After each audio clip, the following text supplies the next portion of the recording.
Right, folks, and welcome back to the channel. If you're new here, I'm Lee, the Evil Wizard.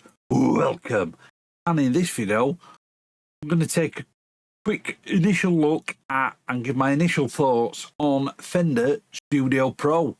So let's check this out.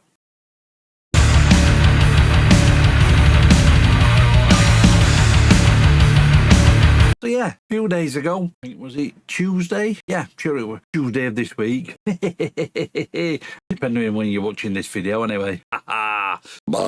It was announced that the name of Studio One changed. So it changed from PreSonus Studio One version 7, even, put your teeth in, son, to Fender Studio Pro 8. Now, I have seen a few people moaning on different forums about the name. Would it have been nice to keep the Studio One name in there? Yeah, I think it would have done, just for, if you will, consistency. Some people have said, is this a hostile takeover? Well, if it were that hostile, they'd have changed the name back in 2021 when Fender bought out PreSonus. So it's taken them, what, almost 5 years. I can't remember the exact date in 2021 when they bought PreSonus out. But yeah, if it was that hostile, they've changed the name straight away. But they've waited. Like I said, it would have been nice to say, maybe if they're going to drop the PreSonus name, maybe just have it as Fender Studio One Pro. Anyway, it's a name. I'm not going to bitch about it. All I care, does it work? Does it do what I want to do? So we'll have a look. Well, first off, let me get my goggles on. We'll go into the, what we call, well, it was my PreSonus page, but it's now my Fender. So when you click into your production, if you've got the older version of Studio One version 7 and you've got a perpetual license and the license hasn't expired yet, then you'll see this in your page. And here's a few of the things that come with it. So some of them are the old PreSonus, which have now been rebranded, and some of them have left of PreSonus, but we'll have a look at that shortly. Ampere, you know, I've already got. I've done videos on Ampere, both the basic Ampere and the high density pack, that's the one. But there's other stuff that they have added for us guitarists, which we will come to. Analog delay, yeah, you've seen me use that. You get this Oribus. Not used that yet. Some of these I've not even downloaded yet. I mean, the analog delay chorus and that, yeah, they're already on because I had version 7 on already.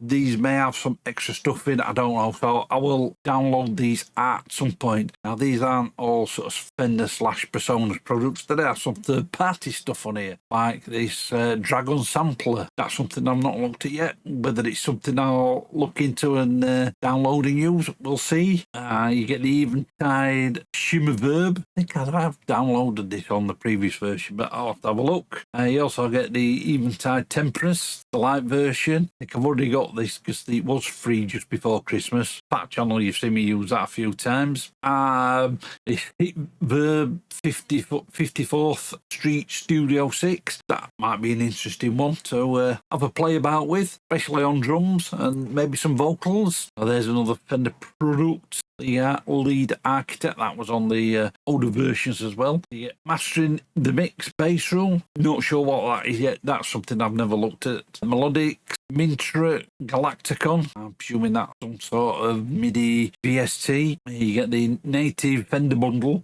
which I will grab hold of that at some point. Now, here's a couple of plugins. I mean, I'm definitely interested in taking a look at and downloading. A couple here from Newfangled Audio. I have looked at some of their products before. I don't think I've downloaded any yet, but there has been one or two, if you've been interested in. And the Obliterate was definitely one of them. I can't remember if Punctuate was, but you get them as part of this pack. So I will grab hold of these two, test them out, see what they're like. If I like them, obviously I'll keep them, and I might have a look at some of the other Fandangle audio stuff. The Black Box HG2, I have already got that. Never really used it that much, so I don't think I reinstalled it with this new PC. Presence XT Studio Grand. Yeah, that's a bit of a sort of synthy piano type type thing. Persona Symphony Orchestra, that I might be interested in. That or something else I will have a look at. Sometimes, every now and again, the odd maybe black metal-y type track does put some symphonic stuff in there. It does work well together. Or maybe even as part of a quiet part of the song, or a song with you just want some orchestra in there before you bang back in with all the loud noisy stuff. Red light distortion, yeah, you've seen me use that. Rotor, I have used that on a couple of things here and there. Now, this is something else I've been thinking about looking at. Safari pedals, I've seen them pop up in a few adverts on social media, yada yada yada. And some of the stuff looks quite interesting, but they have got a Fender tone bundle, so that is something I'll download, have a play about with, might do a video on them and see what they're like, and maybe have a look at some of their other stuff.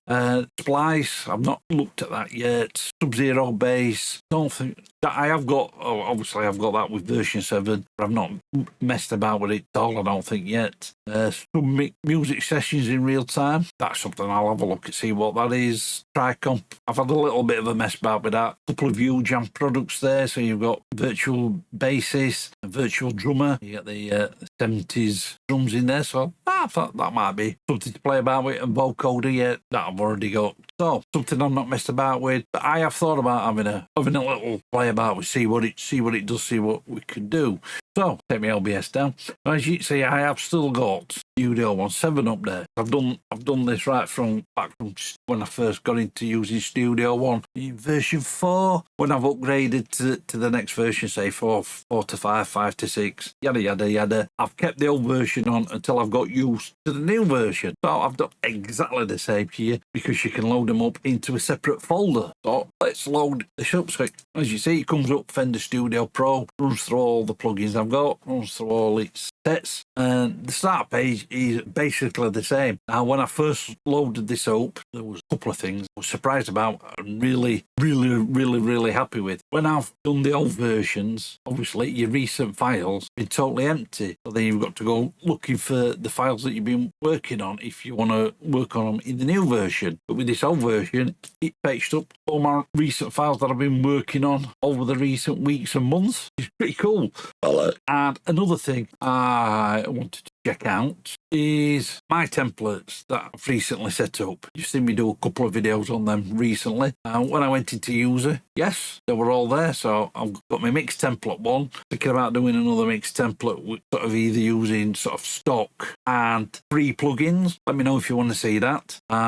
There's my recording and tracking templates and idea templates. So one for Edition Level Event, one for Deviant Drums, one for Drums Against Humanity. I will set a couple more up for the other drum software that I use. Sometimes I'll just open one of them. I think, right, I want to use XYZ drums today, and then I'll replace whatever, and then I'll replace them. But the start screen hasn't really changed that much. Color scheme's a little bit different.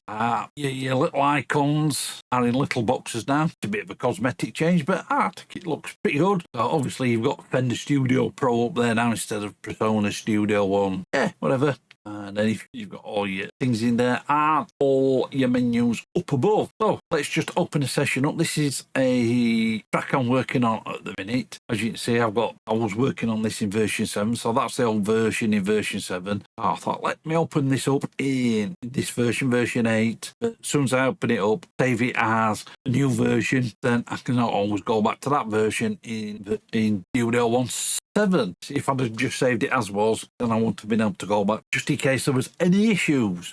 So here we are in the session I've just opened up, and a few things have changed in here as well. So as you can see, everything's now separated into these little boxes. So you've got your all your different pointer tools there, split tools, eraser, etc. Then you've got all your split tools and your quantize in there, snap to the grid, all your zoom type tools in there. And this is an interesting one that come over from the free version of Fender Studio. I think that was developed by the same guys that from the ex-Personas did Studio One. So they've kept all the same team that was doing Studio One, and it's still the same team that's doing this version. But anyway, so this is a thing called Overview. So when you really zoomed in, you think, oh, I want to go over to this part here, but I don't want to have to scroll that all the way across. You just go to whatever part, and then just click your mouse, and then you can expand that out as far as you want. And it'll zoom in and out, which I think that's pretty cool. You've got your info view there as well, which I've not really looked at yet. Got a video player, so if you want to do some video editing in here, you can do. I've done little bits, but not too much. I might try and do some editing in this at some point, say maybe a song video. So I'll do the bulk of the editing in Resolve, where I'll do all my cuts and everything and swap in, and then bring it in here to match it up with the actual track. I don't know yet. I might just carry on doing it in Resolve as I have done. And then you've got your launcher and scratch pad. These things I've never really used. When I'm opening one of my writing templates, I'll just record my riffs as is, and then decide what they're going to be, choruses, verses, etc. And then I'll start arranging stuff. And it's same again, you've got your account details in there, transfers. That takes you back to your start page. If you've got more than one session open, then you can flick between your sessions. And the same again, they're all in their little boxes, just little cosmetic change, which I do like. Now, at the bottom, same again, you've got them in separate little boxes, get off, but things have changed around slightly. So your info to bring either a bus or a channel up is now at the bottom. It used to be at the top. That is now at the bottom. And same with your track list. You can, they're now at the bottom. And you've got your performance monitor there and some informational stuff there. Now, yeah, what do you call them? Your punching overdubs. They've now moved across to the left-hand side of your middle. They've gone to the left-hand side of the middle. Originally, they used to be over here, in with all your tempos, your timings, keys, and metronome if you want a metronome on. And you do all your different stuff in there, which is good. That's not really changed. Like I say, it's just moved over a little bit. That's all the same, but I think it's just been made a little bit smaller, so it's a bit easier to see. Like I say, you've got all your timings and your tempos there now. Your metronome, if you want to do stereo or mono, or then when you're playing a track, adjust your master volume there. So we've got an extra button at the bottom here now. So you've got your usual stuff, your browse, your mixer view, and your edit view. But there's one little thing that they've added. This is another thing that's come from the Fender, was it called Studio? This is called the channel overview. And all that basically does just give you a stripped down version of all the plugins you've got on a channel or on a bus. So it just gives you a stripped down view, and then if you want to open it up any further from there, double click and it just fetches them up. Video coming out on the home stage at some point. Enjoy using that. I think that's a pretty cool little addition. And third party ones just come as a black screen like this, but the Fender / Persona stuff does come up, and you can adjust things in here. You can adjust them in there on third party ones as well, but obviously with the native plugins, get a bit more of a detailed view. I think that's pretty cool. So instead of having to load that up, you can just have it in that view. I'm not going to go too deep into much of the stuff that they've done. As you see, some of the stuff has now been rebranded to Fender. Thinking the instruments, I think they're all Fender now. Yeah, they are. They're all Fender. But I know there's been some improvements to Impact and Sample One. I don't know about, I've not heard anything about any of the other things like Mai Tai, Mojito, and Presence. But I know there has been some improvements to Sample One and Impact. Impact I've used every now and again, especially really back in the early days before I got into using other drum VSTs. Sample One is not something I've used too much. Drag this on here somewhere, and apparently we've got a kit we can just download. One of the things you can do, you can actually do fade in and fade outs, which, yeah, you've always been able to shorten the sample, but now you've got the added fade in and fade out, which I like that. That's cool. Get shut out. We don't need that all there. I think that's one of the things that they've done in Sample One as well. So get shut that. So as you can see, we've now got a Fender folder. Like I said, some of the stuff has been rebranded to Fender. Some of the stuff they have kept as personas like Ampere, Back Channel, the pedal board. As you can see, a lot of the stuff now has been rebranded as as Fender, and some of these have had a bit of a facelift. The analog delay, that's had a bit of a facelift. I think the chorus has as well, looking at that. Yep, that's had a facelift. Now they've renamed Pipeline to External Effects, which I think does make a lot more sense. So if you have got some outboard gear, this is a plugin that they use to connect your outboard gear with. I've got no outboard gear, so it's not something I've used in it. And there are a couple of things that's been added, especially for us guitar players and bass players. Yes, in the past, Studio One, yes, they've got Ampere and stuff, but a lot of the updates have been more sort of EDM centric. And this time we've got some good stuff for us guitar players. We now have Mustang Native. So this is the plug-in version of the Fender Tone Master. Really looking forward to it. I've had a little play about with it, just a tiny one, but as with Ampere, I will do some videos on this, or at least one. So you've got the Mustang Native. Also, we've got Rumble Native, which is for the bass players. I have had a bit more of a play about with this because I've used the for a demo track for an upcoming video. Anyway, yeah, I'm really looking forward to diving deep into them, seeing what it can do, and we'll do some videos for you guys. Now, has there been some bugs? Apparently, yes, there has. I've not found any yet, but then again, I've only been sort of tinkering with it at the minute. Some guys have in the forums, on different discussion boards on Facebook, have found some bugs. Now, with any software, it doesn't matter whether it's a DAW, video editing,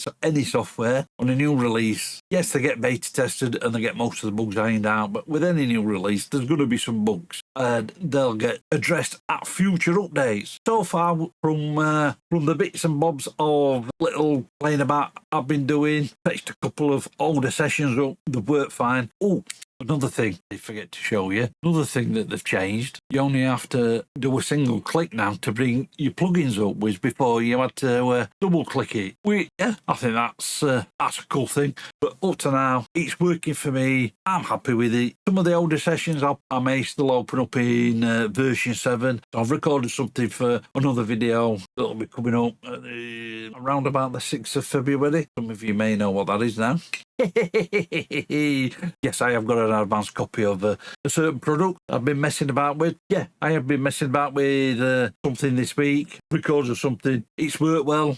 All the plugins and the VSTs and that piece of software all worked. I had no issues. Whether I come across any issues further down the line, we'll see. And if I do, I will report on it to you guys. You know me, I'm honest. I'm invested in, well, what was Personas, which is now Fender, but I've been using this for a while now. I've seen loads of people saying that they're going to jump ship and go to a different DAW. So you're going to go through all that learning curve just because you don't like a name change. Anyway, whatever. That's up to them. I'm happy with how it. But yeah, there you go. There's my sort of initial thoughts on this. Like I say, so far so good. Not come across any issues so far, but then again, I've not sat here for 8 hours at a time testing it out. I've tested it out for just a few hours here and there. And if you want to grab yourself some Evil Wizard merch, there's a link to the merch shop below in the description. But that's all from me, folks. I will catch you in the next one. Right, folks, I hope you enjoyed that video. You can follow me on social media, and you can get my music online. And if you want to support the channel, there's Buy Me a Coffee and PayPal links. They're all down in the description. Click up here to subscribe and click the link down there for videos that you may not have seen. Keep it loud and keep it heavy.